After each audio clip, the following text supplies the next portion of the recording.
우리가 함께 읽은 하나님의 말씀은 사무엘상 18장 1절에서 5절까지의 말씀 함께 교독하여 읽도록 하겠습니다. 사무엘서 18장, 제가 가진 성경 구약 성경 439페이지에 있습니다. 구약 성경 439페이지. 첫 번째 절은 제가 먼저 읽고 다음 절은 여러분이 읽고 함께 마지막 절은 합독하여 읽겠습니다. 제가 먼저 읽습니다.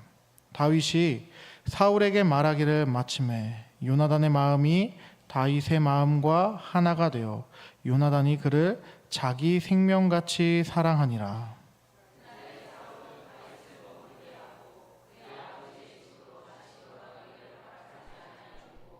요나단은 다윗을 자기 생명같이 사랑하여 더불어 언약을 맺었으며.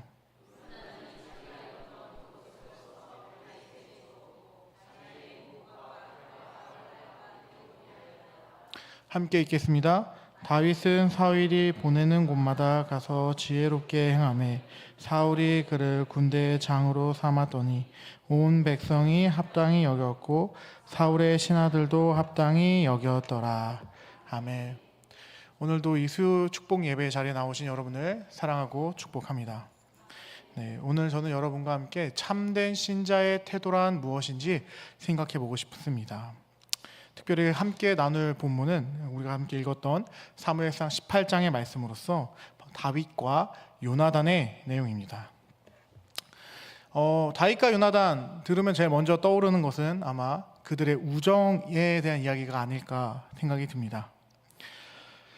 저는 그런데 오늘 이 부분에 대해서도 우리 다시 한번 깊게 생각해 보면 좋겠다라는 말씀을 드리고 싶습니다. 왜냐하면 과연 성령 하나님께서 성경이라는 것을 기록하시면서 인간의 우정에 대한 가르침을 주기 위해 믿는 사람들은 좋은 친구가 되어야 한다라는 것을 가르치기 위해 이 말씀을 과연 기록했을까라는 질문을 던지며 한번 생각해 보았으면 좋겠다라는 겁니다. 일단 먼저 우리가 이제 다윗과 요나단에 대해서 기본적으로 이해하는 내용은 이 우정 이야기다라는 것이죠. 요나단의 다윗을 향한 사랑이 엄청나다라고 생각하며 우리는 이 본문을 읽어왔습니다. 저도 요나단이 다윗을 많이 사랑해서 어떠한 상황에서도 다윗을 위해 일하는구나 라고 생각하며 이 본문을 대했던 때가 있었다라는 것이죠. 사울이 다윗을 죽이려 할 때마다 다윗을 보호하고 사울 왕 앞에서 다윗의 편을 들고 다윗과 언약을 맺는 것까지 모두가 요나단이 그냥 인간적으로 다윗이라는 인물을 사랑했기 때문에 하는 행동이다라고 생각했습니다. 그리고 이런 설교를 저도 어린 시절 참 많이 들어왔고요. 심지어 깊게 생각하지 않고 오늘 본문을 읽고 앞으로 나올 다윗과 요나단의 이야기를 읽게 되면 사실 한글 성경만으로는 요나단이 다윗을 사랑하는 것처럼 오해할 수 있는 요지를 많이 던져주고 있는 것도 사실입니다. 물론 쉽진 않겠지만 정독을 한다면 사실 한글 성경에서도 이상한 점을 발견할 수 있지만 그것이 그렇게 쉽진 않다라는 것이죠. 그렇다면 무엇이 이상한 것인가? 자, 우리가 관심을 기울여야 하는 것은 요나단이 다윗에게 보이는 기이한 행동들이 있다라는 것입니다. 그리고 이 행동들이 왜 기이한지를 이해하게 되면 다윗과 요나단의 관계가 어떠한 관계인지 하나님께서 무엇을 말씀해 주고 싶어 하는지를 우리는 더욱더 알 수 있게 된다라는 것이죠. 오늘 우리가 읽은 사무엘상 18장의 내용은 사울 왕이 다윗을 이제 죽이려고 하는 상황 속에서 벌어집니다. 이 상황을 정확하게 인지하고 다윗과 요나단의 사건을 우리는 일단 먼저 봐야 한다라는 것이죠. 일단 다윗은 하나님께서 사무엘 선지자를 보내셔서 기름을 부어 이스라엘의 왕으로 세우셨습니다. 이 말은 무슨 말이냐? 다윗은 이미 하나님의 편에서는 이스라엘의 왕으로서 인정받은 상태이다라는 것이죠. 그러나 우리가 성경을 보면 알다시피 지금 이 순간에 이스라엘의 진짜 왕은 누굴까요? 실질적인 왕, 하나님의 편에서가 아니라 사람들의 눈에 보이는 왕은 여전히 사울 왕이었다라는 겁니다. 그런데 이때 어떤 일이 벌어지냐? 사람들이 이 실질적인 왕인 사울을 향해서는 천천히요, 그리고 하나님께서 인정하신 왕인 다윗을 향해서는 만만이다라고 외치는 찬양을 듣게 됩니다. 그리고 이 일로 인해 사울은 다윗을 죽여야겠다라는 결심을 하게 된다라는 것이죠. 이런 급박한 상황들 속에서 요나단은 다윗을 살리기 위해 몇 가지 방책을 강구하는 게 바로 18장 전체의 내용입니다. 하지만 여기서 요나단의 행동이 석연치 않다라는 겁니다. 일단 가장 중요한 것은 다윗과 요나단의 언약을 맺는 장면입니다. 사무엘상 20장 12절 이하에도 이렇게 나타나는데요. 현재 다윗과 요나단의 상황을 말하자면 다윗은 사울 왕에게 죽임을 당할지, 언제 죽임을 당할지 모르는 상황이고요. 요나단은 어떠한 상황이죠? 그 왕의 장자입니다. 그런데 요나단이 주축이 되어 아버지가 죽이려는 자와 언약을 맺는 내용이다라는 것이죠. 이게 자연스러운 이야기인가요? 제가 어떤 말씀 드리고 싶은지 이해가 되시는지 잘 모르겠는데, 지금 상황상으로 자신의 왕권의 도전자가 사실 다윗이라는 거예요.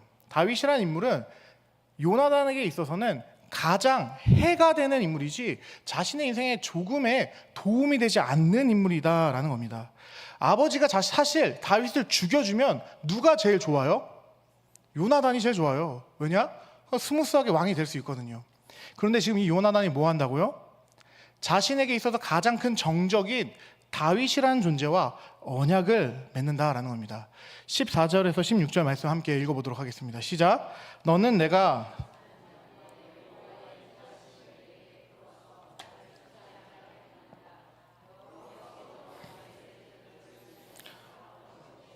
너는 내 인자함을 내 집에서 영원히 끊어버리지 말라. 이게 요나단이 다윗의 집과 언약하기를 여호와께서는 다윗의 대적들을 치실지어다 하니라. 여기서 말하는 대적이 누구예요? 지 아빠예요.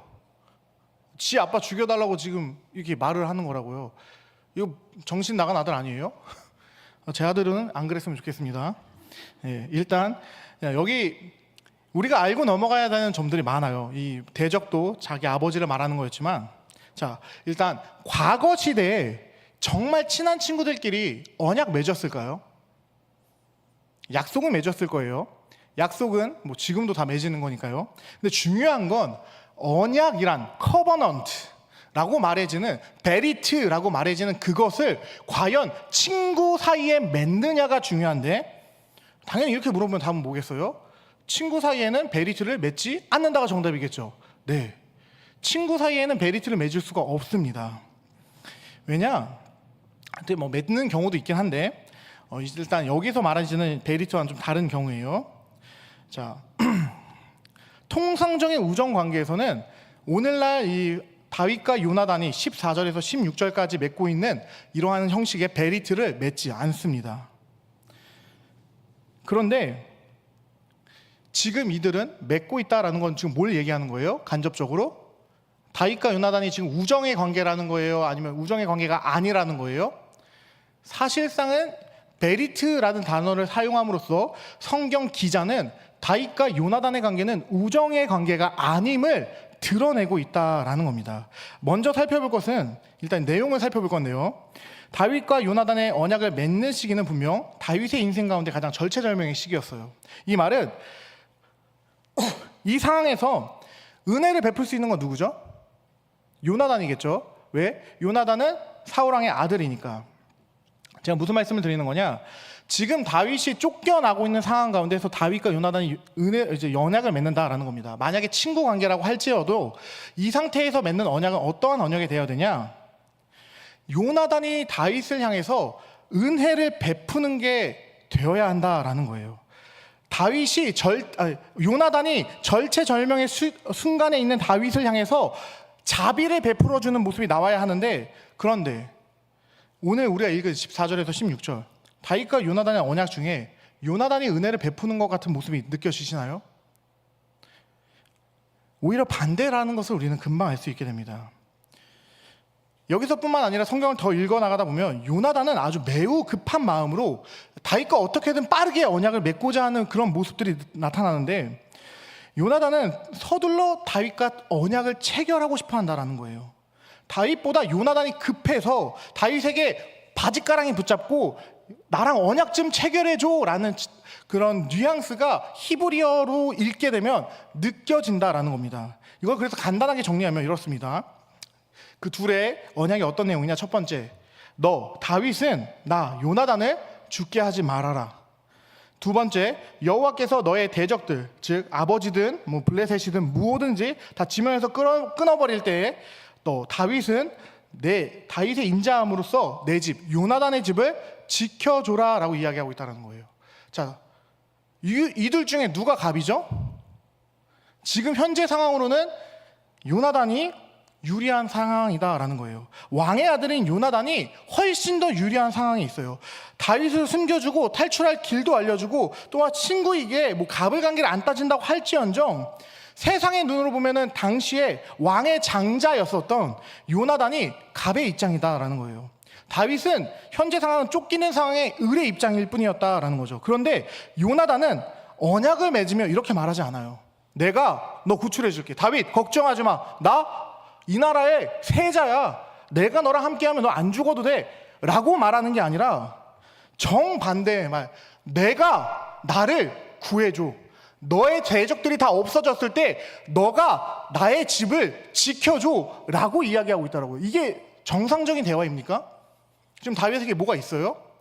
이거 뒤에 다윗 어떻게 되냐면요, 미친 척해요.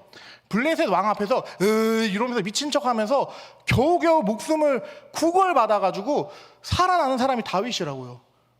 그래서 다윗이 그 상황에서 자신의 상황을 돌아보며 좌절감까지 느껴요. 주님, 내가 이렇게까지 하면서 살아야 합니까? 라고 말하는 게 다윗의 상황인데, 지금 이런 다윗의 상황을 요나단이 모르는 것처럼 그에게 자신을 살려달라. 다윗, 너가 요나단 나를 살려줘야 돼 라고 말을 해주고 하고 있다라는 겁니다. 왜 요나단이 다윗에게 자신을 살려달라라고 말을 할까요? 심지어 자신뿐만 아니라 내 후손들도 잊지 말고 네가 지켜줘야 돼 라고 요청하는 걸까요? 다윗이 쫓기는 몸을 본 걸 몰라서 그러는 게 아닙니다. 그럼에도 불구하고 다윗은 요나단은 그 쫓기고 있는 다윗을 향해서 나 자신과 내 후손들을 지켜달라라고 요청한다라는 거예요. 반대가 되어야죠. 다윗이 요나단에게, 요나단 너 아빠 아들이잖아. 사울 왕을 설득해서 나 좀 어떻게든 살려주고 내 형제들도 살려주고 내 가족들도 살려줘 라고 해야 되는데, 지금 21장과 18장에서 맺는 언약의 내용은 완전 상황이 뒤바뀌어 있는 그러한 언약이다라는 겁니다. 자, 그렇다면 이 언약은 어떠한 내용의 언약이냐? 23절에서 다시 한 번 더 이 언약이 등장하는데요, 16절에서 18절까지 한번 우리 같이 읽어보도록 하겠습니다. 시작. 사울의 아들 요나단이 일어나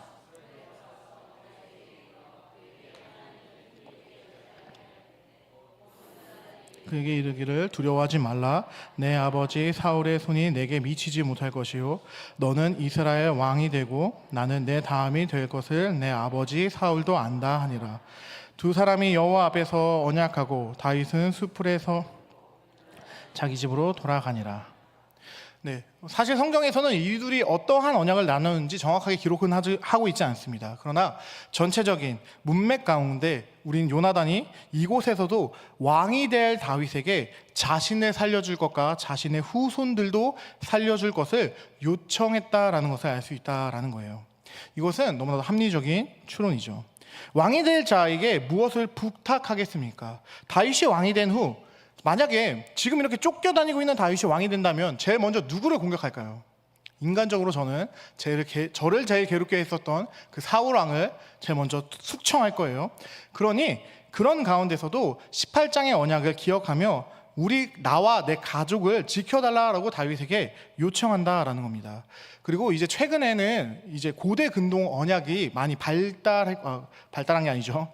고대 근동 언약에 대한 연구가 활발히 이루어지고 그 결론이 많이 나왔습니다. 그래서 이 고대 근동 언약을 통해서 성경에 나오는 언약들을 더 잘 이해할 수 있게 되었는데요.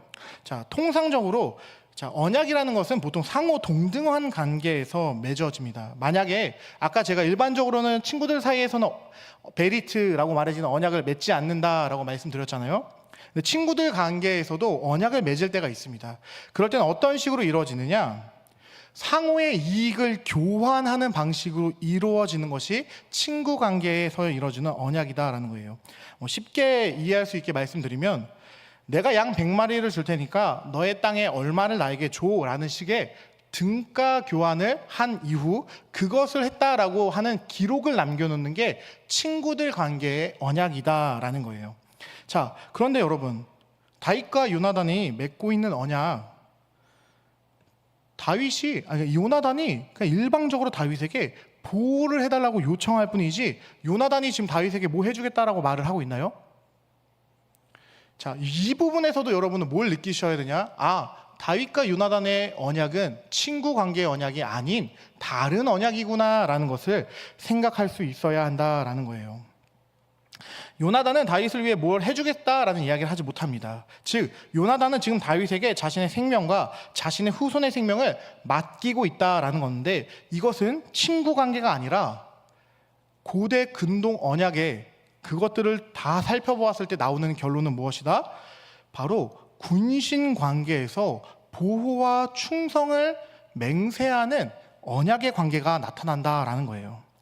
즉, 다윗과 요나단은 친구 관계에서 맺는 동등한 이야기의 언약을 하고 있는 것이 아니라 종주권, 바로 군신 관계를 말하는 언약을 맺고 있다라는 겁니다. 여러분이 제가 한 달에 한 번밖에 설교를 안 하니까 잘 기억하실지 모르겠는데, 제가 아브라함 언약을 설교하며 히타이트 종주권 조약에 대해서 간략하게 설명했던 적이 있습니다. 그래서 다시 기억 못하실 것 같아서 간단하게만 말씀드리면, 왕은 봉신에게 보호를 제공하고 봉신은 왕에게 충성을 맹세한다라는 게 히타이트, 성경의 말로 하면 헷 족속이에요. 그 히타이트 종주권 조약의 내용입니다. 다윗과 요나단의 언약은 생명을 위탁하는 종주권 언약이다라는 겁니다. 자, 오늘 본문을 다시 한번 그럼 생각해 보겠습니다.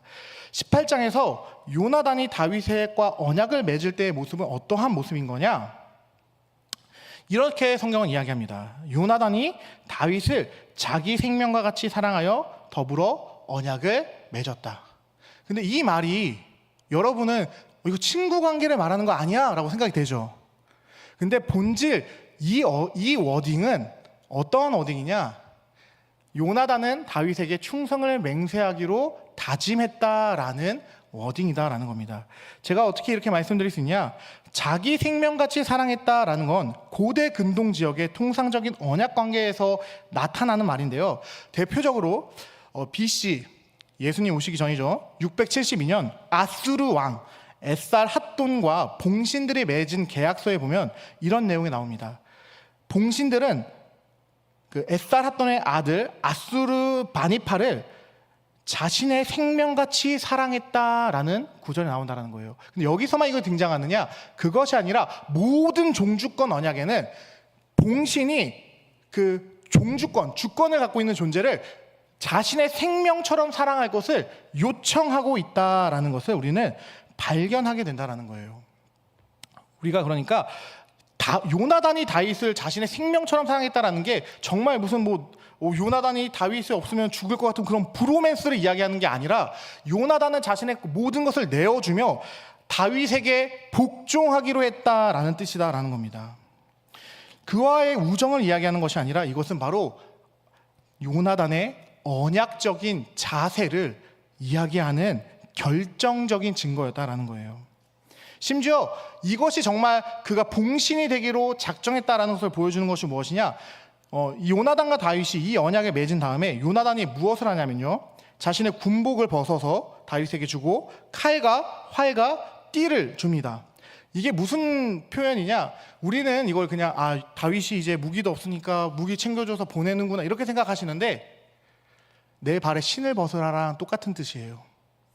너는 내게 복종해라, 너의 모든 것을 나에게 넘겨라 라는 주권을 가진 존재가 봉신에게 명령하는 장면이다라는 겁니다. 물론 여기서는 요나단이 자발적으로 자신의 모든 것을, 자신의 주권을 다윗에게 넘겨주는 장면으로 등장하는 것이지만 우리가 이런 것들을 볼 수 있어야 한다는 겁니다. 다윗과 요나단의 관계는 우리가 이런 고대 근동, 다윗과 요나단이 살아가던 시대를 이해하게 되면 그들이 어떠한 상황과 환경 가운데서 이런 일들을 하고 있는지를 분명하게 볼 수 있게 됩니다. 요나단이 다윗을 정말 사랑해서 그렇게 한 것이 아니다라는 겁니다. 물론 사랑이 있었겠죠. 존중도 했었겠고. 그러나 그것이 중요한 것이 아니라 요나단은 다윗을 다른 관점으로 봤다라는 거예요. 사실 그리고 이게 오늘 설교의 핵심인데, 요나단은 다윗과 주종관계, 군신의 예로서 다윗과 종주권 언약을 체결하려고 했는데 이것을 왜 하려고 했냐? 요나단이 도대체 왜 이런 행동을 하는 것이냐? 제가 계속 말씀드리지만 요나단은 지금 뭐죠? 왕자예요. 근데 그냥 왕자예요? 아니요, 세자입니다. 이스라엘의 적법한 왕으로서 다음 왕권을 이을 자는 요나단이었다라는 거예요. 그런데 그런 요나단, 다음에 누가 봐도 제2대 이스라엘의 왕이 되어야 될 그 존재가 다윗의 앞에 가서 뭘 하고 있는 거냐? 다윗의 신하임을 자신의 입으로 증언하고 있다는 겁니다. 자신의 행동으로 보여주고 있다는 거예요. 우리는 이 사실을 고민하며 요나단이 왜 다윗 앞에서 이런 행동을 하는 거지? 라는 생각을 하며 이 본문을 읽어야 한다라는 거예요. 사실 하나님께서 이 다윗과 요나단의 언약 본문을 기록해 놓은 이유는 여기에 있습니다. 결론부터 말씀드리자면 오늘 설교의 제목과 마찬가지로 요나단이 참된 신자였기 때문에 다윗 앞에서 그러한 행동을 할 수 있었다라는 겁니다. 요나단은 정말 대단한 사람이에요. 왜냐? 자신의 생각보다 하나님의 생각을 존중하고 자신의 뜻보다 하나님의 뜻 앞에 자신의 뜻을 순복할 줄 아는 사람이었기 때문입니다. 그의 아버지 사울을 잠깐만 살펴볼게요. 요나단이 말할 때 분명 이런 말을 합니다. 우리 아버지 사울도 다윗, 너가 왕이 될 걸 알고 있어. 너를 세우신 분이 하나님인 거를 사울도 알고 있어라고 고백합니다. 그런데 사울, 다윗을 왕으로 인정하나요? 안 해요. 오히려 그걸 알고 있음에도 불구하고 그 하나님의 뜻에 굴복하지 않고 다윗을 죽여 하나님의 계획을 망치려고 합니다. 그렇게 다윗의 쫓겨나는 인생이 시작된 이유가 다 무엇 때문이냐? 사울의 아담이어주었던 원죄, 자기 마음대로 할래라는 것을 제대로 보여주는 존재였기 때문이다라는 거예요. 무슨 말이냐? 사울이 하나님 앞에서 순복하여 나의 때는 끝났고 다윗이 나의 뒤를 왕이 되어야 되는구나 라고 인정했다라고 한다면 그는 자신의 모든 것을 정리하고 다윗에게 넘겨줄 수 있었을 겁니다. 그러나 사울은 전혀 그런 존재가 아니었다라는 거예요. 그는 하나님의 뜻보다 자신의 의지가 더 중요했던 사람입니다. 내 마음대로 할래, 내가 하고 싶은 대로 할래가 자기 중심성이 아주 확고한 사람이었다라는 거죠. 그래서 분명 하나님께서 그에게 왕위를 빼앗아 너에게서 이제 왕위를 빼앗아서 내가 다른 사람을 세우겠다라고 말씀하셨던 것과 동일하게 그런 일들이 지금 벌어지고 있는 것임에도 불구하고 사울은 하나님의 뜻에 순복할 줄 몰랐다라는 겁니다. 하나님이 그때 사울을 향해 뭐라고 말씀하십니까? 아말렉의 전쟁에서, 그리고 그 제사 드리지 말라고 했는데 제사 드리는 그 상황에서 하나님께서 뭐라고 말씀하시죠? 순종이 제사보다 낫다라고 말씀하세요. 사울은 하나님 앞에 순종하는 게 중요했던 사람이 아니다라는 겁니다. 내 뜻이 이루어지는 거, 하나님이 다윗을 세웠던 말든 내 알 바 아니고 내가 왕, 그리고 내 아들 요나단이 왕이 되는 게 더 중요해 라고 말하는 사람이 사울이었다라는 거예요. 그런데 요나단은 그거와 달랐다라는 겁니다. 그는 이미 아버지의 왕위가 하나님으로부터 폐위됐고 다윗에게로 그 하나님이 세우신 왕인 다윗에게 그 모든 것이 이양됐다라는 것을 제대로 깨달았기 때문에 자신의 생각과 자신의 뜻보다 하나님의 뜻에 순종하기를 선택했다라는 거예요. 더 정확한 표현으로 하면 그는 다윗이라는 왕 앞에서 굴복하기를 선택했다라는 겁니다. 자신의 눈앞의 이권보다, 맞아요, 그 들에서 만난 순간에 다윗이 방심하고 있을 때 칼로 찍으면 다윗 죽어요.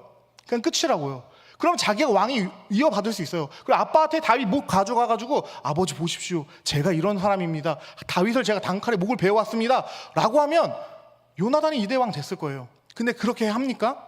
아니요. 요나단은 자신이 그렇게 해도 됨에도 불구하고 자신에게 당위성과 정당성이 있음에도 불구하고 그렇게 하지 않는다고요. 왜? 요나단에게 있어선 내 생각과 내 뜻보다 누구의 뜻이 더 중요한 거예요? 여호와 하나님의 뜻이 더 중요하기 때문이다라는 겁니다. 하나님의 뜻에 순종할 줄 아는 사람이 요나단이었다라는 거예요. 그래서 우리가 아까 23장 17절 말씀 다시 한번 읽어볼 건데요. 함께 읽겠습니다. 시작. 너는 이스라엘의 23장 17절 말씀이군요. 다 함께 읽어보겠습니다. 곧 요나단이 그에게 이르되 두려워하지 말라. 내 아버지 사울의 손이 내게 미치지 못할 것이요 너는 이스라엘의 왕이 되고 나는 내 다음이 될 것을 내 아버지 사울도 안다. 네, 저는 이 후반부만 읽으려고 했던 건데 다 띄워져가지고 좀 깜짝 놀랐던 겁니다. 네, 너는 다윗은 이스라엘의 왕이 되고 나 요나단은 내 다음이 될 것을 누구도 안다? 사울 왕도 안다라고 한다라는 거예요. 요나단은 자기가 세자인지 아닌지의 여부보다 하나님이 누구를 왕으로 세우셨는가를 정확하게 판단하고 그 하나님의 뜻 앞에 순종할 줄 아는 사람이었다라는 거예요. 이게 요나단이 참 신자였다라는 겁니다.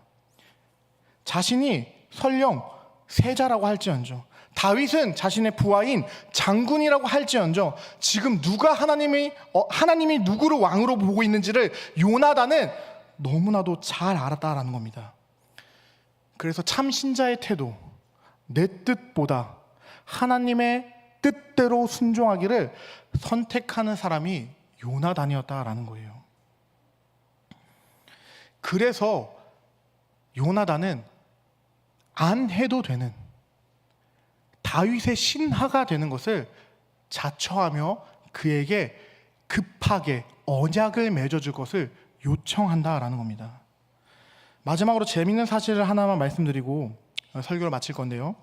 실은 사울도 제정신일 때는 이 사실을 알고 다윗에게 자신을 위탁하려고 했었습니다.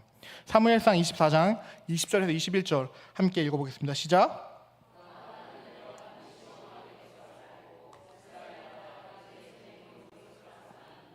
그런즉 너는 내 후손을 끊지 아니하며 내 아버지의 집에서 내 이름을 멸하지 아니할 것을 이제 여호와의 이름으로 내게 맹세하라 하니라. 분명 사울은 다윗이 왕이 될 것을 선언합니다. 그리고 그의 손에 이스라엘이 견고하게 될 것까지 안다라고 말하죠. 그리고 요나단이 고백했던 고백, 자신과 자신의 후손을 멸하지 말아달라라고 요청합니다. 사울조차도 제정신일 때는 하나님께서 원하시는 것이 무엇인지를 자신의 입으로 고백하는 사람이었다라는 겁니다. 만약 여러분, 우리 정말 솔직하게 뒤집어 놓고 한번 생각해 봅시다. 여러분이 요나단의 입장이라면 여러분은 다윗에게 왕위 넘겨줄 수 있습니까? 하나님이 그걸 원하신다라는 그 하나의 이유 때문에 그 모든 것 포기할 준비 되어 계십니까? 이 본문의 이 언약은 여러분에게 그걸 질문하는 거예요. 주님 뜻대로 살길 원하십니까? 아니면 내 마음대로 살길 원하십니까? 순종은 예배보다 낫습니다. 이곳에 예배 드리는 것보다 하나님의 말씀에 겸허히 순종하고 따라가는 것이 훨씬 더 복된 일이다라는 것을 다윗과 요나단의 사건을 통해 그 가장 지고의 존재, 세자라는 신분을 바닥에 내려놓으면서까지 하나님의 뜻에 순종할 줄 아는 모습을 통해 우리가 그것을 하나님은 깨닫길 원하신다라는 겁니다. 말씀을 맺겠습니다. 저는 오늘 설교를 통해 다윗과 요나단의 관계가 일반적인 친구 사이가 아닌 우정의 관계가 아니다라는 것을 말씀드렸습니다. 이들의 관계는 비록 겉으로는 상황이 역전되어 있어요. 세자와 장군이었어요. 세자와 도망자였어요. 그러나 하나님 안에서는 그 도망자이자 한낱 장군밖에 안 됐던 그 자는 왕이었고, 요나단은 하나님의 시선에서는 영원히 신하여야 하는 존재였다라는 겁니다. 그리고 이것을 온전히 깨달았던 요나단은 하나님이 인정한 왕인 다윗에게 충성을 맹세하고, 왜? 그게 다윗에게 충성을 맹세하는 겁니까? 아니에요. 그걸 다윗에게 충성을 맹세한다고 생각하면 우리는 여전히 인간적인 눈으로 성경을 보는 겁니다. 다 요나단이 한 선택은 하나님의 뜻에 순종하는 선택을 한다라는 겁니다. 내 뜻보다 내 뜻이 중요한 것이 아니라 하나님 뜻이 중요한 겁니다라고 고백하고 있다라는 겁니다. 그래서 정말 그 요나단의 그 겸손한 태도로 인해 누가 복을 받는지 아십니까? 무비보셋이라는 사람 아세요? 이렇게 말하면 좀 건방지죠. 무비보셋이라는 성경 인물을 아시나요? 네, 바로 요나단의 아들입니다. 사울 왕 가문 중에 누가 살아있는 자가 없느냐라고 다윗이 찾고 요나단의 아들 무비보셋, 절름발이 무비보셋이 살아있습니다라는 말씀을 들어서 그를 다시 왕궁에 데려와서 왕의 식탁에서 밥을 먹을 수 있도록 안내해 줍니다. 다윗이 요나단과의 언약을 지키고 있다라는 거예요. 설교를 마치면서 한 가지 부탁드리고 싶습니다. 저는 매번 이 설교의 자리에 설 때마다 여러분에게 이 얘기를 꼭 드립니다. 성경을 내 마음대로 읽지 마세요. 성경이 무엇을 말하고자 하는지 고민하면서 성경을 대하시는 여러분이 되기를 간절히 축복합니다. 기억하시기 바랍니다. 오늘 이 본문은 요나단이라는 사람의 엄청난 사랑을 말해주는 것이 아니라 참된 신자는 어떠한 태도를 가져야 하는가를 가르치는 본문입니다. 참된 신자란 내 생각보다 하나님의 판단을 의지하고 하나님의 신실함을 믿어 이해되지 않는 명령이라 할지라도 하나님의 뜻이라면 할렐루야, 아멘이라고 말하며 순종하는 사람이다라는 것을 기억하시길 바랍니다. 그리고 그 하나님의 온전한 뜻을 이 성경에 기록되어 있으니 이 성경을 통해 그 뜻을 매일같이 발견해내는 여러분이 되시길 간절히 축복드립니다. 그럼 이 시간 제가 말씀을 위해 잠깐 기도하도록 하겠습니다. 기도합니다.